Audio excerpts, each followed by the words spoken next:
Good morning दोस्तों। कैसे हैं आप सभी? उम्मीद करता हूं कि अच्छे होंगे आप लोग। चलिए एक बार मैं फिर से आप लोग के सामने हाजिर हूं एक नए वीडियो लेकर के। और मैं जिसमें आज हम लोग एक नया तरीका सीखेंगे। आज हम लोग सीखने वाले हैं पाइथागोरस थ्योरम, जिसको बोलते हैं पाइथागोरस प्रमेय।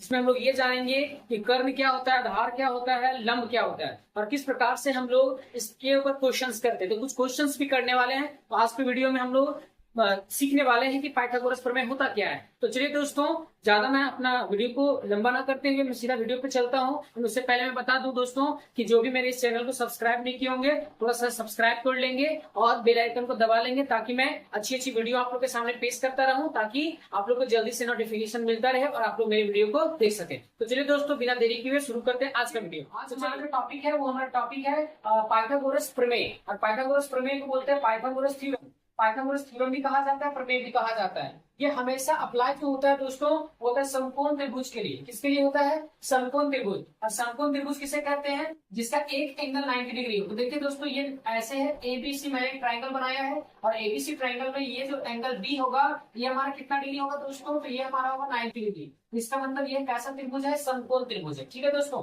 अगर ये समकोण त्रिभुज है तो इसको हम लोग बोलते हैं समकोण त्रिभुज। अब समकोण त्रिभुज में क्या क्या चीजें होती है ध्यान दीजिएगा। 90 डिग्री के सामने वाले चीज को हम लोग बोलते हैं कर्ण। क्या बोलते हैं दोस्तों? इसको बोलते हैं हम लोग कर्ण। और इसको डिनोट करते हैं हम लोग एच से। किसको डिनोट करते हैं? एच से। एच मतलब हाइपोटेनस। इसको बोलते हैं हम लोग हाइपोटेनस। इसको हाइपोटेनस कहा जाता है। नीचे जो होता है दोस्तों इसको बोलते हैं हम लोग आधार। इसको हम लोग बोलते हैं आधार। ये आधार कहलाता है। आधार को डिनोट करते हैं बी से और इसको बोला जाता है बेस। क्या बोलते हैं? बेस। ये जो होता है इसको बोलते हैं हम लोग लंब। लंब बोलते हैं दोस्तों। लंब को डिनोट किया जाता है पी से और इसको हम लोग बोलते हैं परपेंडिकुलर। परपेंडिकुलर, ये परपेंडिकुलर होता है, परपेंडिकुलर। अब देखिए दोस्तों, इसका रिलेशन क्या है? इन तीनों में आखिर क्या रिलेशन है? तो इन तीनों का जो रिलेशन होता है दोस्तों वो बहुत इंपॉर्टेंट है और इसी से हमारे क्वेश्चंस बनते हैं। तो क्या है पहला रिलेशन? ध्यान दीजिएगा। पहला रिलेशन हमारा कर्ण का है।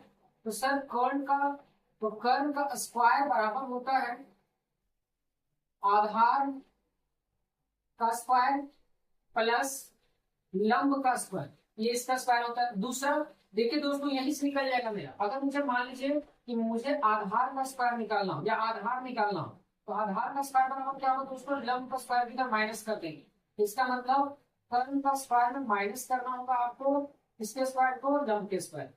फिर तीसरा फॉर्मूला है दोस्तों लंब का स्क्वायर निकालने का या लंब निकालने का। लंब कैसे निकाला जाएगा? तो लंब का स्क्वायर बराबर यहाँ लिखेंगे कर्ण का स्क्वायर माइनस कर देंगे दोस्तों और यहाँ क्या हो जाएगा? लंब निकालना है, इसका मतलब यहाँ हो जाएगा आधार का स्क्वायर। दिस इज आधार का स्क्वायर। अगर इसको सिंबल में लिखना चाहेंगे दोस्तों तो कैसे होगा इसका symbolic form? Symbolic form, sir इसका सिंबॉलिक फॉर्म कैसा होगा? तो बहुत ही आसान है इसका सिंबॉलिक फॉर्म। हम लोग ऐसे लिख सकते हैं दोस्तों, एच स्क्वायर कर्ण के लिए होता है, आधार के लिए होता है हमारा बी का स्क्वायर। तो इसका मतलब ये होगा 20 का स्क्वायर और प्लस क्या हो जाएगा आपका? पी का स्क्वायर। बाकी इसी तरीके से आप इसमें भी लिख सकते हैं, कोई दिक्कत नहीं। अब आते हैं दोस्तों कि इसको हम लोग अप्लाई कैसे करते हैं क्वेश्चंस पे। देखिए चलिए, क्वेश्चंस मैंने लिखा है, एक ट्रायंगल लिया है पी क्यू आर, जिसमें मेरा क्यू कितना है? तो 90 डिग्री है। चलिए दोस्तों, क्यू 90 डिग्री मैंने बना दिया। तो इसका मतलब ये है दोस्तों कि हमको ये दिया हुआ है। क्या दिया हुआ है? तो सर हमको पी दिया हुआ है, पी मतलब लंब दिया हुआ है।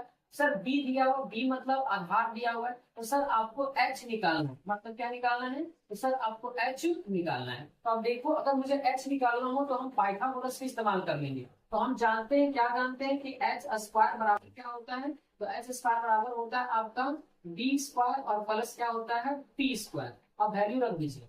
तो देखिए दोस्तों, यहाँ से एच स्क्वायर बराबर क्या हो जाएगा? तो बी स्क्वायर, बी कितना है हमारे पास? 4। तो सर 4 का स्क्वायर हो जाएगा प्लस पी स्क्वायर, पी मतलब कितना हो जाएगा? 3 का स्क्वायर। तो सर आगे देखिए, एच स्क्वायर बराबर कितना होगा? 4 का स्क्वायर होता है 16 प्लस 3 का स्क्वायर होता है 9। तो सर यहाँ से एच स्क्वायर बराबर कितना हो जाएगा दोस्तों? एच स्क्वायर बराबर 16 9 कितना होता है? 25। तो देखिए एच बराबर अगर निकालना हो तो क्या कर सकते हैं? तो सर 25 इधर रूट चला जाएगा, क्यों? क्योंकि इसका स्क्वायर इधर रूट, इसका मतलब वो 25 हो जाएगा। और 25 को हम लोग कैसे लिख सकते हैं दोस्तों? तो 25 को लिख सकते हैं हम लोग 5 गुना 5। और 5 5 का पेयर बनेगा तो इसका आंसर कितना होगा? 5। इसका मतलब हमारे पास जो एच आने वाला है वो कितना आने वाला है दोस्तों? तो सर 5 आने वाला है, 5 यूनिट आ जाएगा। ओके, तो ये हमारा निकल गया पहला का आंसर। दूसरा देखिए दोस्तों, मान लीजिए ये आपका बी दिया हुआ है, सॉरी बी नहीं, इसको पी दिया हुआ है और ये आपका बी निकालना है, मतलब बी आपको पता नहीं है, तो b बराबर क्या हो जाएगा दोस्तों y। और ये h आपको दिया हुआ है 10, मतलब ये h बराबर कितना है 10, तो हमको निकालना है b। तो अब यहाँ से ध्यान दीजिए, आपको पता है कि यहाँ से h का वैल्यू कितना होता है सर, h स्क्वायर बराबर होता है सर b स्क्वायर प्लस क्या होता है p स्क्वायर। हमको क्या निकालना है b, तो b को ले लीजिए, तो b स्क्वायर बराबर क्या हो जाएगा, तो b स्क्वायर बराबर हो जाएगा आपका h स्क्वायर माइनस हो जाएगा p स्क्वायर। तो सर b बराबर क्या हो जाएगा, b स्क्वायर बराबर, तो b स्क्वायर बराबर h स्क्वायर, h का मतलब 10 का स्क्वायर माइनस p मतलब कितना हो जाएगा 6 का स्क्वायर। तो अब देखो दोस्तों 10 का स्क्वायर कितना होता है 100 माइनस 6 का स्क्वायर 36, ये कितना होगा 20 स्क्वायर, तो 20 स्क्वायर बराबर 36 में से सॉरी 100 में से 36 जाएगा, कितना बचेगा 64, 64। इसका मतलब b बराबर कितना हो जाएगा रूट अंडर 64।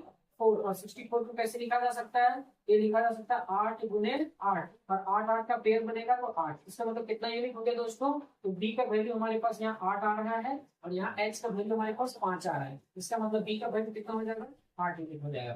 तो इस प्रकार से हम लोग क्या कर सकते हैं कि पाइथागोरस का इस्तेमाल करके और हम लोग किसी भी समकोण त्रिभुज का लंब को, कर्ण को, आधार को फाइंड आउट कर सकते हैं दोस्तों। जहां पे कर्ण, कर्ण क्या होता है, तो कर्ण को हम लोग x बोलते हैं, लंब, लंब क्या होता है, तो लंब को हम लोग p बोलते हैं, और आधार, आधार को क्या बोला जाता है, तो सर आधार को हम लोग b बोलते हैं। ठीक है दोस्तों, इसी प्रकार से मैं यहाँ कुछ होमवर्क दे रहा हूँ, कुछ होमवर्क आप कर सकते हैं। तो जैसे मान लीजिए यहाँ पे पहला सवाल है, पहला सवाल ये है कि आपको मान लीजिए p दिया हुआ है 25, ठीक है, और b दिया हुआ है आपको 24, p यानी कि 25 दिया हुआ है और कितना 24 दिया हुआ है। दूसरा जो है वो मान लीजिए आपको p दिया हुआ है 12 और p दिया हुआ है 5, तो h निकालना है h बराबर वाट, यहाँ भी h निकालना है h बराबर वाट। तीसरा क्वेश्चन है, मान लीजिए x दिया हुआ है तुम्हारा 26 यानी कि 26 दिया हुआ है, और p दिया हुआ है आपका मान लीजिए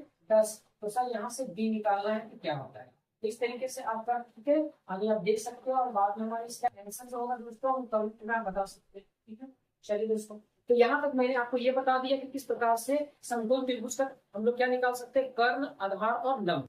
तो आगे की वीडियो में हम लोग फिर आगे सीखेंगे इसी तरीके के टिप्स और ट्रिक्स। तब तक के लिए दोस्तों मस्त रहिए, धन्यवाद, थैंक यू।